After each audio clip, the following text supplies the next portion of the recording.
preoccupied with something. She got unless our memory or imagination, which is the two places we typically live, we're imagining what we would want, what we would like, the possibility of something, or we remember something we like or don't like. Yeah. Oh, you know, she said, unless our memory and imagination and understanding, or we're trying to understand something, get observed into the will, you'll never stop wondering the will. You'll never stop. But they're all connected. That's called my thumb is connected all by the forefinger. Your memory, your imagination, and your understanding is all tied into the will. Yes. Now, she said you need all of them to pull into the will. You need all of them to be drawn into the will. But here's the problem. Unless the will is in God's love, you can't pull them back. When the will, that is why Christ said, subside my will so thy will can be done. In essence, if you can't experience God's love, you cannot control the mind who is constantly projecting, imagining something, remembering that was good, that was wonderful, you know, or I better figure this out, you will never get him in. Yeah. And if you can't get him in, you can't follow God. You won't even see what God is doing, and you won't want to, you know. And it's why Romans 5 is so important. Romans 5 said, God has poured out his love into our heart through the Holy Spirit. You must, if it's one prayer, you must pray, Lord, help me to experience the love you have put into my heart through your Holy Spirit. Failure to do that, you'll never control your will. And if you can't control your will, you can't control them. You'll forever be remembering. And the worst part is, as you're going to answer, well, most of us remember what is the damage the enemy have done to you, or you have done to yourself. Can't believe I did this, can't believe this happened. You know, or the so-called, and then typically that is what provoking. You're trying to imagine the best scenario. So you're trying to avoid that one. Or trying to figure out so you never fall back into that. At the end of the day, you're always operating disconnected. Disconnected from yourself, disconnected from God, and you can't move forward. You know what I mean? So we must, it's not enough to hear the gospel and go, okay, God has poured out his love into my heart through the Holy Spirit. That's nice. On God's side, that is wonderful. You know, there's this one line every page you write. What does this mean for me? What does this mean? God has poured out his love into my heart. What does it mean for you? Do you experience it? If you don't experience it objectively, that's great. God doesn't mean nothing to you. You still can't control your will, and you can't control none of the other component. So you are still saved, but in a way tormented.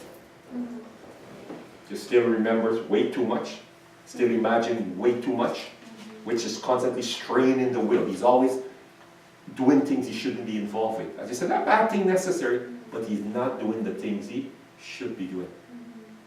When we experience the love, the will then locks in, and the will is incredibly strong to God. And because he's so strong, he's crown prince in the faculty, he can pull all the others in.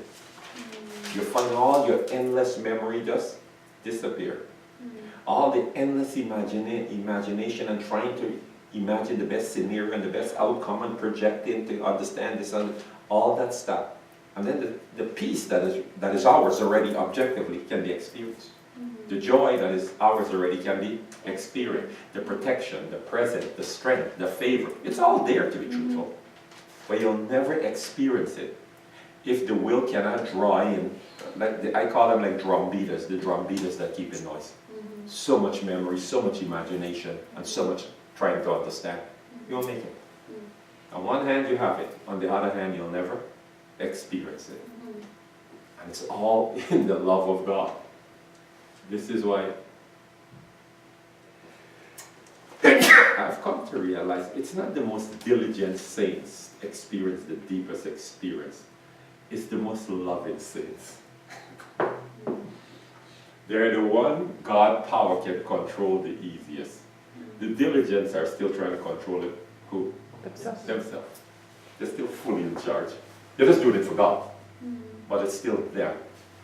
It's still there. They will still have a tough time controlling the faculty because the soldiers are too active. Too active. Too active. Too active. Instead of hunting with my mind, I pray a lot more, Lord. Let me fully experience what it is to be one you have poured your love into my heart through the Holy Spirit. If you experience that, you'll be in control. Failure at it. Only then you'll abandon the rest. Until then, you'll never get to allow. You won't do it. You know, it's funny, another way of saying that is when you fall in love, you're totally absorbed. And we all have that experience. Yeah. If I was to fall in love with Jen, Everything else disappeared. I think about her all the time. I'm always trying to figure out how to please her. Yeah. How does she work? Perfect. I'm always imagining places I want to go with her. I'm always remembering, Yeah. that hat she wore last week. My mind can't get off her. Yes. The And mind moves in. Once he realizes the will is in a without the will, he can't do nothing. I don't care what he imagine or remember or want to understand. It is the will make the decision. Yeah. So once he realizes the will is not there, he'll come to where the will is. But if you realize the will is not in the love of God, he can stay out. He has support. Yes. Yes, friends. Yes, friends. In high places too. One that can make decisions. Yeah. Yes, friends. Yes, friends. So you'll stay there. You stay there. But pull the will in through the love of God. And he'll come in. He'll come in. No option. You'll observe it. Yeah. So it says, above all things, guard your Heart. Yes. Who controls the heart controls the will. Who controls the will controls all the faculty. Yeah. This is why Satan, he don't care, love anything but God. Self-love, close love, or love. He doesn't care. Just don't love God. Just don't love God. May the Lord grant us grace. That's a good word. I don't realize the danger. We wander off. We wander off. Wander off.